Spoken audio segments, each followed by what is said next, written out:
सारा प्रणाम। सहारा से जुड़े हुए हमारे कर्तव्य साथीगण और निवेशकों को हार्दिक अभिनंदन, स्वागत है। दोस्तों,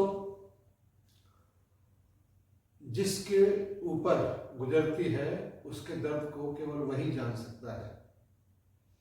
आज सहारा निवेशकों के दर्द को या सहारा से जुड़े जितने भी हमारे साथी हैं उनके दर्द को अगर कोई महसूस कर सकता है तो केवल वही व्यक्ति महसूस कर सकता है जो बहुत सारे संसाधन होते हुए भी अपने आप को असहाय महसूस करता है। क्योंकि आज सहारनीय परिवार के पास बहुत सारे संसाधन हैं, अगर उसके बंधन खोल लिए जाएं तो कोई भी एक व्यक्ति असहाय नहीं हो सकता, इस बात का पूरा गारंटी है। लेकिन आज परिस्थितियां कुछ ऐसी उलझी हुई हैं कि वो खुद असहाय है और उससे जो जुड़े हुए लोग हैं वो भी असहाय हैं। इस बीच एक खबर आती है अमित शाह जी की तरफ से कि हमने 29 मंथ में 6,800 करोड़ के समथिंग का कुछ भुगतान किया है। क्या उनका उद्देश्य पूरा हो गया? क्या सहारा निवेशकों को राहत मिल गया? ये सोचने का विषय है। क्योंकि जिस व्यक्ति ने अपनी बेटी के लिए, जिस व्यक्ति ने अपनी बहन के लिए, जिस व्यक्ति ने अपने बूढ़े माँ बाप की दवाइयों के लिए, जिस व्यक्ति ने अपने बच्चों की पढ़ाई के लिए अगर कुछ योजना बनाया था, वो तो पूरी तरह से ध्वस्त हो गया। और इन सभी का कारण सिर्फ और सिर्फ एक ही है। हमारे सरकार में बैठे हुए लोग किसी गरीब के दुख दर्द को न पहचानने की क्षमता, और सहारा से कितने करोड़ लोग जुड़े हुए हैं इसके जानकारी के अभाव में ये सब कुछ यहाँ तक पहुँच गया है। सहारनीय परिवार के कितने लाख कार्यकर्ता बेरोजगार होकर अपने दिन को गुजार रहे हैं, काट रहे हैं, किस मानसिकता के साथ, केवल वही व्यक्ति जान सकता है जो इस पोजीशन में है, जिन्होंने अपने पूरे जीवन भर की कमाई को इस उम्मीद के साथ जमा करा दिया कि ये हमारे कल बुरे वक्त में काम आएगा, और आज वो अपने आप को ठगा महसूस करता है। तो इसका सीधा सीधा जिम्मेदार इन सारी योजनाओं की बनाने वाले वो कद्दावर एसी में बैठने वाले अधिकारीगण जो सरकार में किसी पद पर होते हैं, तो अपने आप को किसी भगवान से कम नहीं समझते। अभी मैं पूर्व सीबीआई चंद्रचूड़ जी के कई सारे कथन सुन रहा था, और उसमें एक साधारण से व्यक्ति वो नजर आते हैं।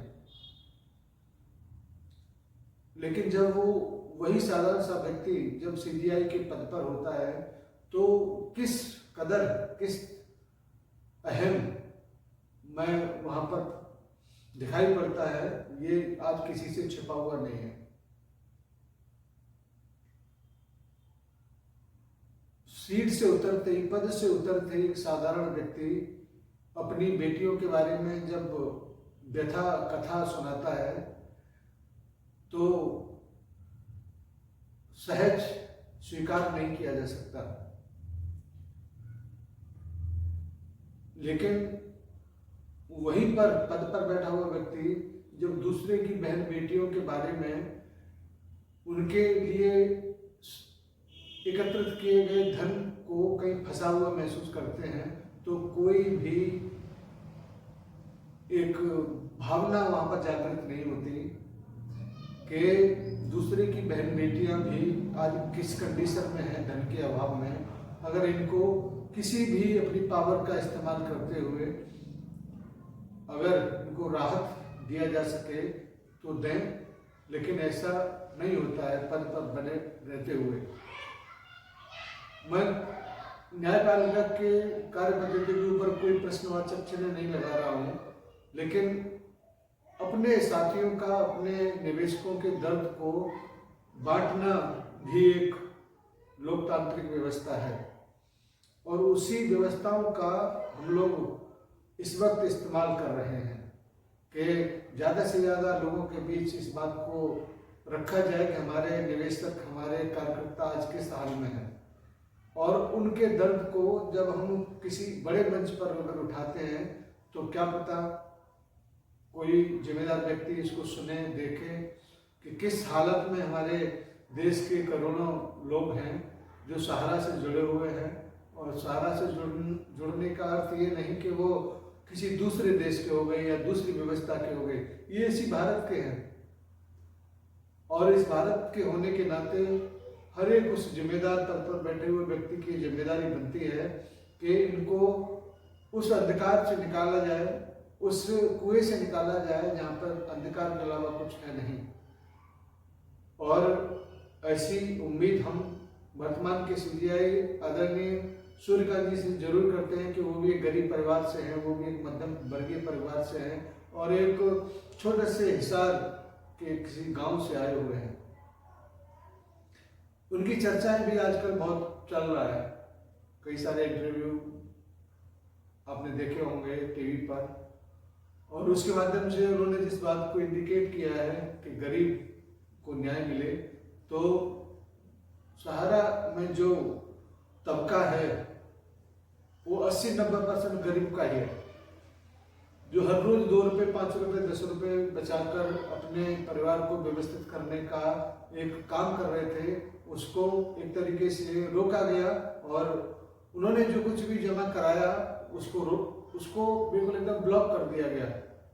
इस बात का चर्चा जरूर होना चाहिए और इस बात का चर्चा अगर होगा तो न्याय का करने के लिए जो गरीब का बेटा आया हुआ है वो गरीब के बारे में जरूर सोचेगा।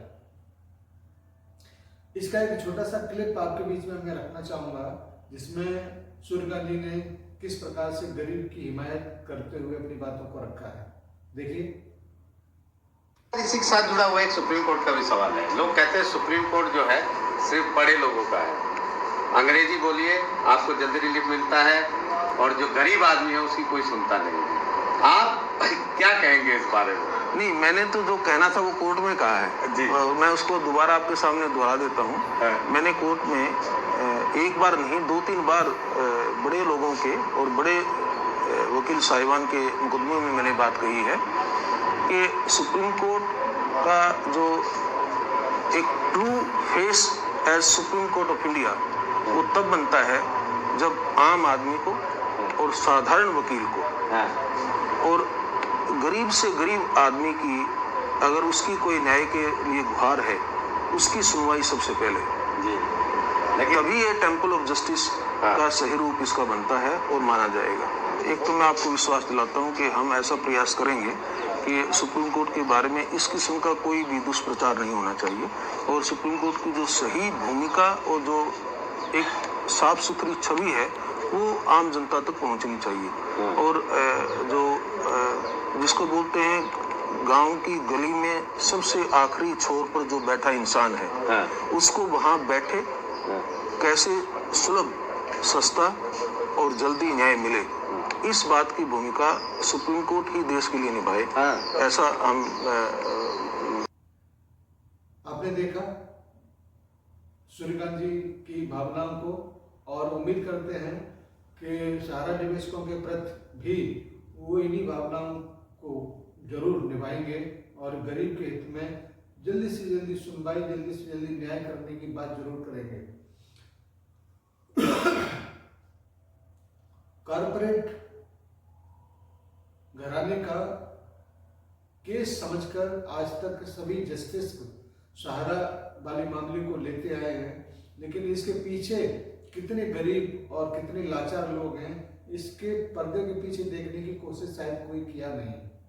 इसी वजह से वो आम केस की तरह से ही सब लोगों ने इसको ट्रीटमेंट दिया है, लेकिन हकीकत यही है कि इस केस में सहारा के पीछे गरीबों का बहुत बड़ा समूह पिस रहा है और इसको दूर करने के लिए जो प्रयास किए जा सकते थे वो प्रयास नहीं हुए।